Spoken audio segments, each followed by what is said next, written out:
Hello दोस्तों, कैसे हैं आप लोग। उम्मीद करते हैं आप अच्छे होंगे, स्वस्थ होंगे।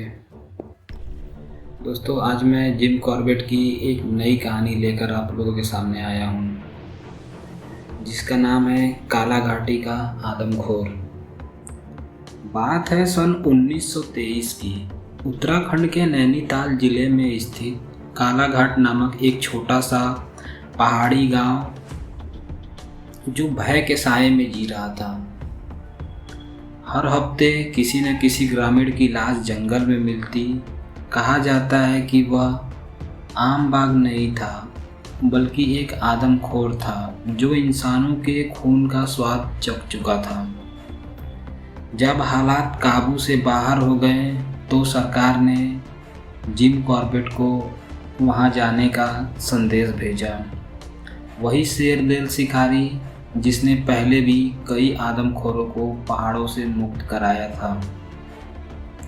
जिम कॉर्बेट को एक सरकारी संदेशवाहक ने बताया कि गांव में अब तक 14 मौतें हो चुकी हैं, जिनमें से ज़्यादातर महिलाएं और बच्चे थे। जिम तुरंत अपने विश्वासी साथी रॉबिन, जो उनका कुत्ता था, और अपने पुराने बंदूक के साथ वहां रवाना हो गए। किस्सों के मुताबिक बाघ बेहद चालाक था। वह कभी दिन में हमला करता था तो कभी रात में भी करता था। कभी खेतों के पास से लोगों को उठाकर ले जाता था, कभी मंदिर के रास्ते पर से ही उठाकर लेकर चला जाता था। जब जिम गांव पहुंचे तो उन्होंने देखा कि लोग खेतों तक जाना छोड़ दिए थे। स्कूल बंद हो चुकी थी और हर तरफ डर का माहौल था। गांव के प्रधान ने उसे एक ताजी मरी महिला की कहानी सुनाई। वो सिर पर लकड़ियां रखे लौट रही थी जंगल से गांव की तरफ। तभी झाड़ियों में कुछ हिला और अगले ही पल वो गायब हो गई। जिम ने जंगल में जाकर उस जगह की जांच की जहां आखिरी बार बाघ ने हमला किया था। वहां घसीटने के निशान, पंजे की छाप और अधघाया शरीर मिला। जिम ने ध्यान दिया कि बाघ अपने शिकार को झोपड़ी में नहीं बल्कि एक गुफे जैसे गड्ढे में लेकर जाता है। कॉर्बेट ने वहीं रात बिताने की योजना बनाई। वहीं पर एक पेड़ पर गांव के लोगों की मदद से मचान बनाई और चांदनी रात में अपनी राइफल के साथ बैठ गए। रात के लगभग 2 बजे झाड़ियों में सरसराहट हुई। रॉबिन, जो उनका कुत्ता था, वो धीरे धीरे गुर्राना शुरू कर दिया। तभी एक विशालकाय जानवर उनकी नज़रों में आई, जो कि थोड़े दूर पर थी। लाल आंखें, जख्मी शरीर और चाल बेहद सतर्क था। पर जिम ने गोली नहीं चलाई क्योंकि अभी वह काफ़ी दूर था। जिम ने कहा, अभी नहीं।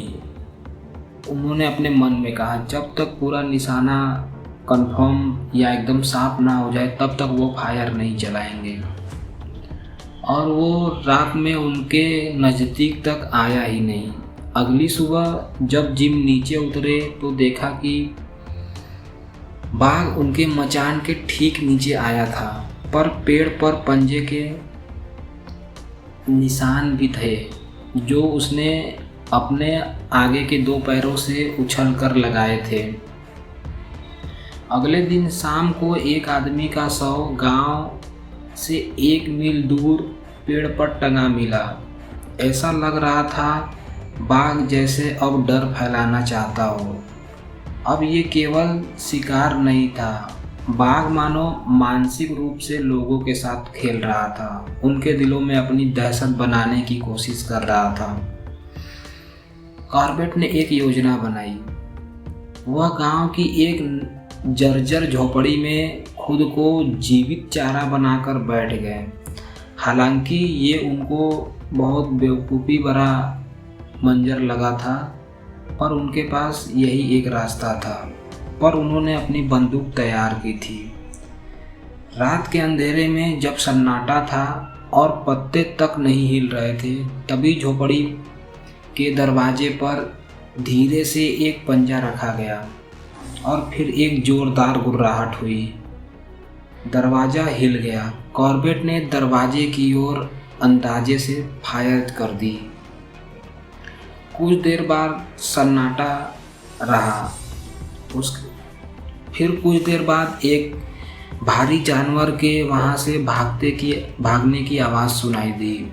जब सुबह हुई तो दरवाजे के पास खून के धब्बे मिले थे, लेकिन बाघ फिर से भाग गया था, जो कि इस बार जख्मी होकर भागा था।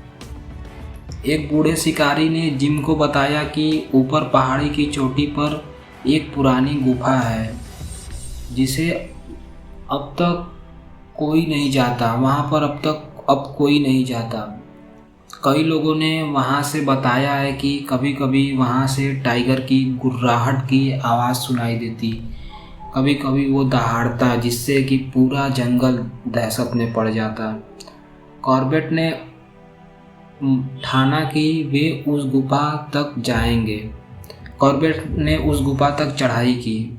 गुफा के बाहर खून के निशान, कई सारे हड्डियों के टुकड़े और बाघ की गंध साफ साफ आ रही थी।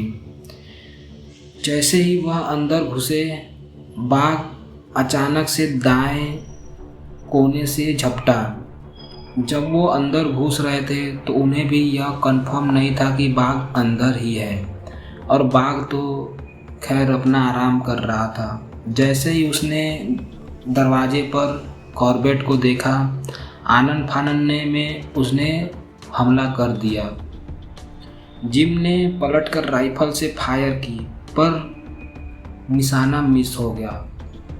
बाघ ने अपने पंजे से जिम के कंधे पर वार कर दिया था और बहुत ज़ोर से किया था, जिससे कॉर्बेट का कंधा एक साइड से फट चुका था।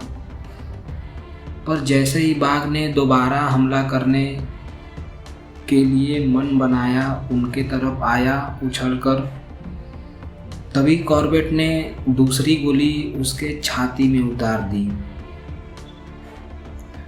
और बाघ वहीं छटपटाने लगा और जोर से दहाड़ने लगा। पर वो बाघ अभी भी नहीं रुका। फिर वो क्राउचिंग मोमेंट में आकर एक और उछाल भरी जिम को मारने के लिए। तभी कॉर्बेट ने उसके दोनों आंखों के बीच में निशाना लगाया और ट्रिगर खींच दिया। बाघ वहीं जमीन पर गिरकर ढेर हो गया। जब जिम बुरी तरीके से घायल अवस्था में थे तो गोली की आवाज़ सुनकर गांव वाले भी वहां आ पहुंचे और उन्होंने देखा कि बाघ जिम कॉर्बेट के पीछे मरा पड़ा हुआ है, पर जिम कॉर्बेट बुरी तरीके से घायल हैं। उन्हें उठाकर गांव ले गया। कुछ लोग बांसों की सहायता से बाघ को भी गांव पर ले गए। जिम कॉर्बेट का वहां इलाज किया गया।